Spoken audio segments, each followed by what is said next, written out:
स्वागत है आप सभी लोगों का साइंस क्लासेज के YouTube channel science classes for you पर। स्टूडेंट्स, आज से हम शुरू करने जा रहे हैं 12th बायोलॉजी एनसीईआरटी की एक एमसीक्यूज प्रैक्टिस सीरीज, जिसमें हम रोजाना आपसे 10 क्वेश्चंस आपके लिए लेकर के आएंगे और आशा करते हैं कि आप 10 के 10 क्वेश्चंस का जवाब ठीक से दे पाएं।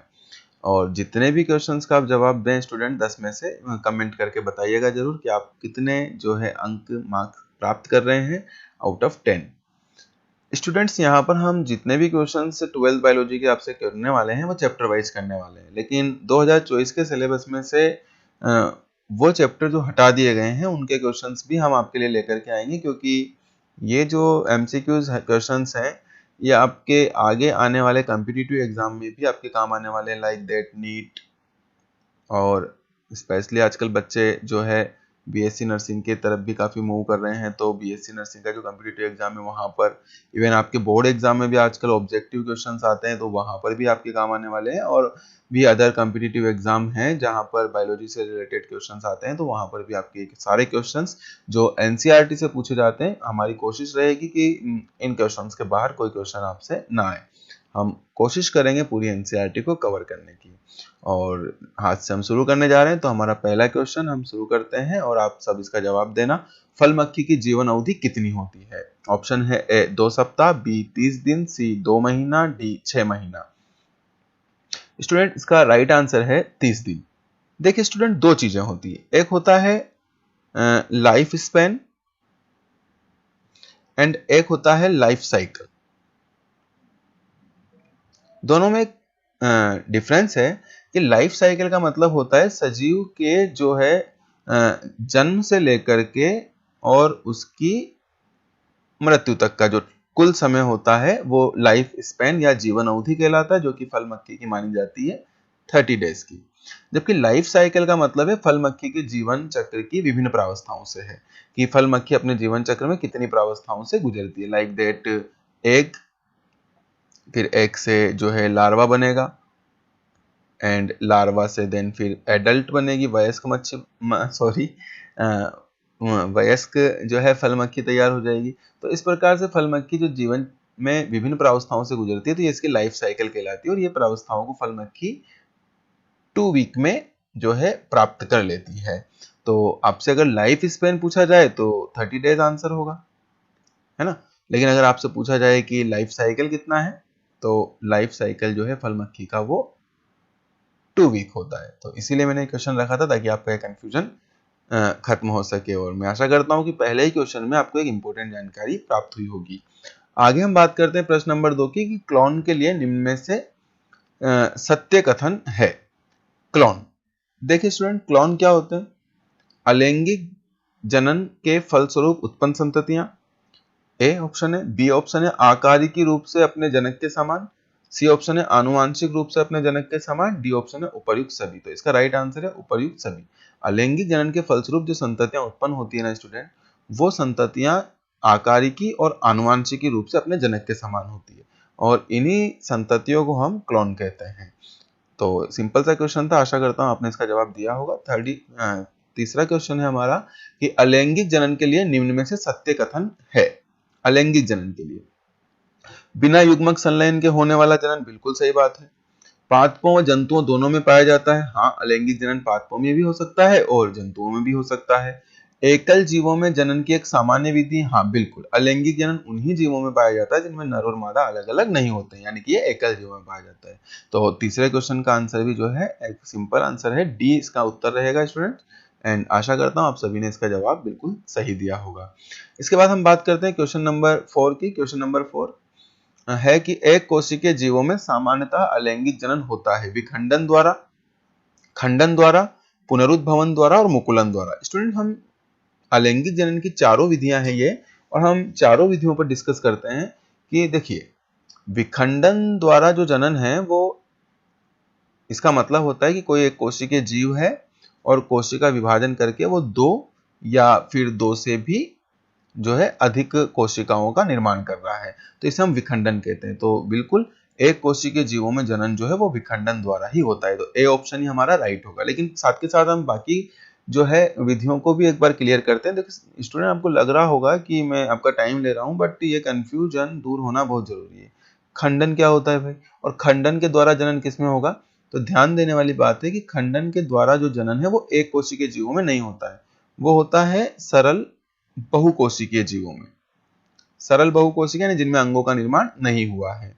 और स्टूडेंट, विखंडन खंडन नाम सुनने में एक जैसे लग रहा है, लेकिन विखंडन एक कोशिकीय जीवों में समसूत्री विभाजन के फलस्वरूप दो भागों में या दो से अधिक भागों में टूट जाएगा जीव, और प्रत्येक जो है एक नई कोशिका बनेगी, वही नया जीव होगा।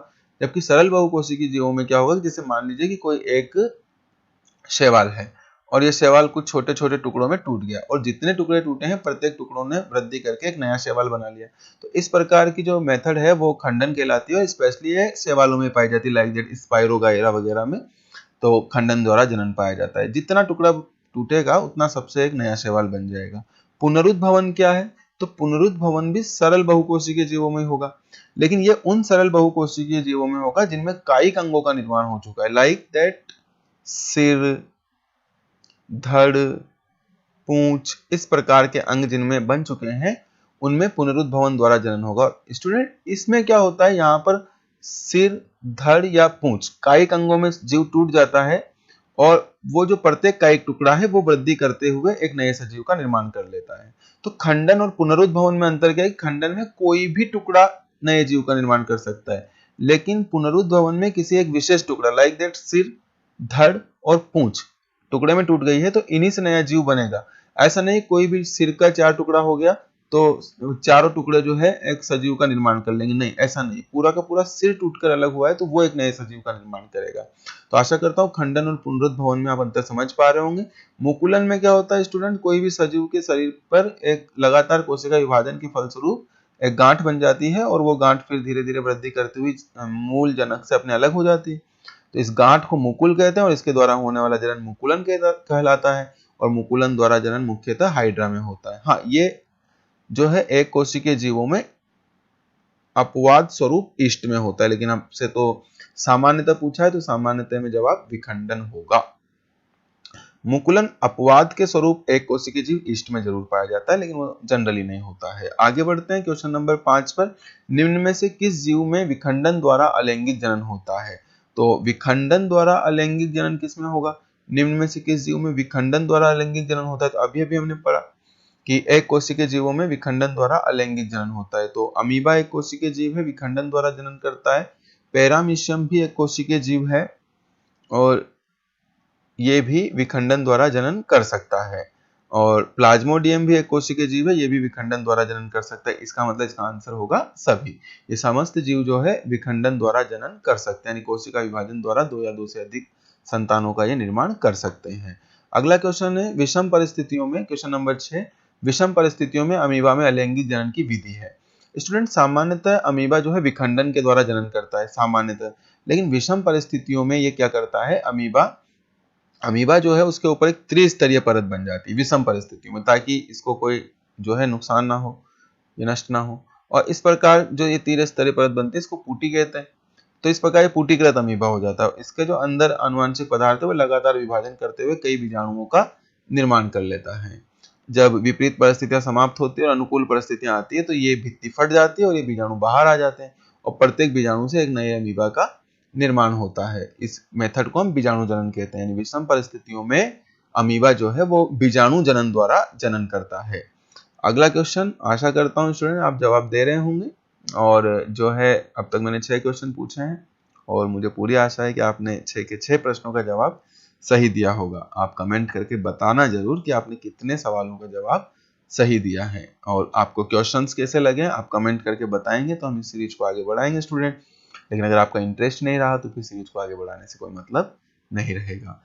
हाँ, मेरी कोशिश रहेगी कि अगर कुछ स्टूडेंट्स भी इसको पसंद करते हैं तो मैं इसी प्रकार के अट्रैक्टिव क्वेश्चन जो आपके आगे कॉम्पिटिटिव एग्जाम में काम आए और आपको एक बेस दे, मैं आपसे पूछता रहूंगा।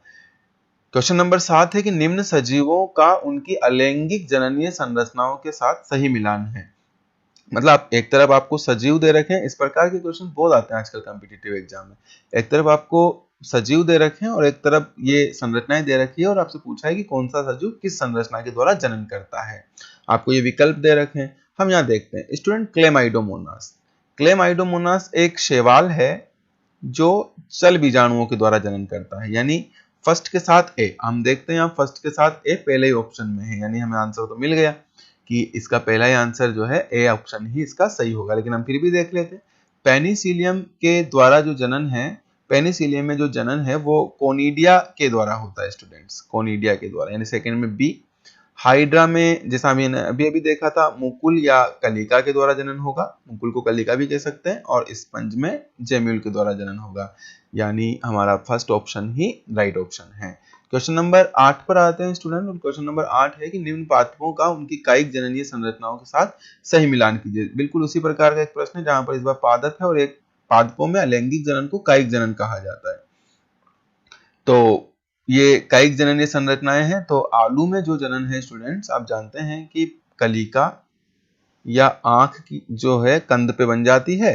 आलू का जो भूमिगत तना होता है उसको कंद कहते हैं, और कंद पे कुछ छोटी छोटी कलिकाएं बन जाती है जिनको आंख कहा जाता है। तो बिल्कुल आलू में जनन जो है वो कलिका या आंख के द्वारा होता है। और अदरक में आप जानते हो ये भूमिगत तना प्रकंद के द्वारा जनन करता है। अगेव जो है स्टूडेंट्स, अगेव बुलबिल के द्वारा जनन करता है, और ब्रायोफिलम जो है वो पर्णकलिका के द्वारा जनन करता है, यानी ऑप्शन में फर्स्ट में बी होगा। यहाँ पर हमें दो ऑप्शन मिल रहे हैं जहां फर्स्ट में बी है, एक ए में और एक सी में। सेकंड में जो है ए होगा स्टूडेंट, और सेकंड में ए हमें यहां मिल रहा है, तो इसका मतलब हमारा राइट आंसर ए ही होगा। फर्स्ट में बी, सेकंड में ए, थर्ड में डी एंड फोर्थ में सी। बिल्कुल, तो ए ऑप्शन ही हमारा राइट ऑप्शन है। क्वेश्चन नंबर 9, निम्न पादपों का उनकी कायिक जननीय संरचनाओं के साथ सही मिलान कीजिए।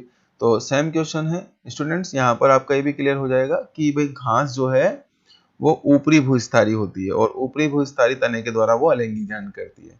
पुदीना जो है वो अंतः भूस्थारी होता है। देखिए भूस्थारी क्या होता है, ऊपरी भूस्थारी मतलब जैसे घास है, तो घास किस प्रकार से जनन करती है, घास की अपस्थानिक जड़ें हैं और यहाँ से तना ऊपर निकलता है, एंड देन थोड़ा वायवीय जो है गति करता हुआ, सॉरी स्टूडेंट्स, वायवीय गति करता हुआ कुछ देर तक मूवमेंट करता है, एंड देन फिर अपनी अपस्थानिक जड़ों को वापस मिट्टी में रोप देता है। तो इस प्रकार का जो तना होता है उसको जो है ऊपरी भूस्थारी तना कहते हैं स्टूडेंट्स। और यहाँ पर जब ये तना टूटता है तो ये कायिक वृद्धि करता हुआ पूरे ग्राउंड में फैल जाता है। तो जो दूब घास या घासें होती है वो ऊपरी भूस्थारी तने के द्वारा जनन करती है, जबकि अंतः भूस्थारी में सेम बात है, ये पुदीना में होता है। इसमें क्या होता है, तना जो है भूमिगत वृद्धि करता हुआ आगे बढ़ता है, एंड देन बीच बीच में से जो है उसकी जो प्रवसंधियां होती हैं वहां से तना बाहर निकलता है। तो इस प्रकार का जो तना होता है वो अंतः भूस्थारी कहलाता है। पुदीना में अंतः भूस्थारी के द्वारा जनन होता है। स्ट्रॉबेरी में जो है जनन वो भूस्थारी के द्वारा होता है। भूस्थारी और ऊपरी भूस्थारी में थोड़ा सा डिफरेंस है कि भूस्थारी में तना कुछ देर के लिए वायु के अंदर जाकर के मूवमेंट जो है गति कर रहा है, जबकि यहाँ पर तना पूरा धरती पे रहकर ही गति करता है। तो स्ट्रॉबेरी में भूस्थारी तना होता है, और भूस्थारी का द्वारा जो जनन है, ये थोड़ा उल्टा हो गया, भूस्थारी का द्वारा जो जनन है वो जलकुंभी में होता है, या होना चाहिए था कि जलकुंभी में भूस्थारी का द्वारा जनन होता है। खैर ये 1 2 3 4 के साथ A B C D answer मिल रहा है, तो ये आंसर है हमारा D, A B C D. तो 90 का उत्तर होगा डी। ज्यादा फास्ट तो नहीं हो रहा या बहुत ज्यादा स्लो हो रहा है, ये आप आज कमेंट करके जरूर बताना, ताकि आने वाली वीडियो में हम इसका भी ध्यान रख सकें और जो भी कमियां होगी उन कमियों को दूर कर सकें। स्टूडेंट्स क्वेश्चन आपको कैसे लगे ये आप कमेंट करके जरूर बताना। और आज का हमारा अंतिम सवाल 10वां सवाल कि अपस्थानिक मूलों द्वारा कायिक प्रवर्धन निम्न में से किस पादप में होता है। तो स्टूडेंट्स अपस्थानिक जड़ें मतलब जो मूलांकुर से विकसित ना हो और मूलांकुर को छोड़कर अन्य किसी पादप के आधारी भाग से विकसित हो तो उन्हें अपस्थानिक जड़ें कहा जाता है। और अपस्थानिक जड़ें जड़ों द्वारा जनन करने वाला पादप यहाँ पर हमें पहले ऑप्शन में दिख गया है शकरकंद। स्टूडेंट 3 ऑप्शन इंपॉर्टेंट है जिन पे क्वेश्चन पूछा जाता रहता है, एक शकरकंद है, और इसके अलावा जो है मैं ठीक से याद नहीं कर पा रहा हूँ अभी, लेकिन हाँ शकरकंद में जो है अपस्थानिक मूलों द्वारा कायिक प्रवर्धन होता है। इसके अलावा शीशम, चमेली, नीम, इन सब में मूसला मूल पाई जाती है, और इनमें जो जनन है वो